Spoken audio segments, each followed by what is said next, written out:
Pemirsa, rencana pembangunan Bandara Bali Utara kembali mencuat.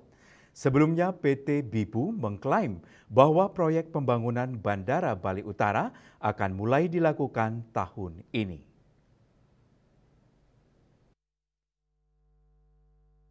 Menanggapi rencana tersebut, menurut praktisi pariwisata Yusdi Dias, jika Bali mendapat tawaran fasilitas baru untuk mengatasi masalah yang ada saat ini tentu sangat baik.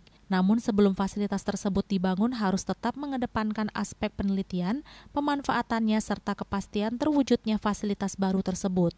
Di sisi lain, keberadaan Bandara Bali Utara dinilai akan mengatasi kepadatan yang terjadi di Bandara Ngurah Rai saat ini. Namun adanya bandara di Buleleng jangan sampai bernasib sama seperti bandara di Bandung yang kurang optimal akibat kendala infrastruktur dan aksesibilitas.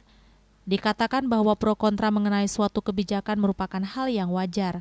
Namun yang perlu diperhatikan dalam pembangunan bandara ini yaitu harus mematuhi aturan tata ruang yang telah disepakati bersama, tidak merusak ekosistem atau lingkungan hidup dan harus menjaga kawasan suci.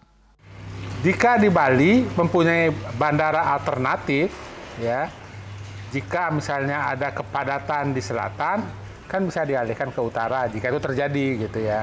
Namun, jadi akan dibuat, janganlah dia menjadi seperti bandara di Bandung atau di Jogja yang agak berat, gitu ya. Karena apa? Infrastruktur penunjangnya tidak begitu mensupport, gitu ya.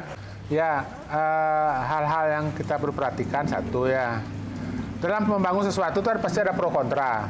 Selama dia peruntukannya sudah sesuai dengan tata ruang yang disepakati bersama. Kedua, dia tidak merusak ekosistem atau lingkungan hidup yang ada. Tapi yang paling penting dan terutama karena kita di Bali ini, apakah dia melanggar atau menodai kawasan suci. Selain itu, sebelum dibangunnya bandara di Buleleng, infrastruktur penunjang mesti dipersiapkan, termasuk juga pengelola dan pesawat jenis apa saja yang boleh melintas harus jelas. Andika, Bali TV.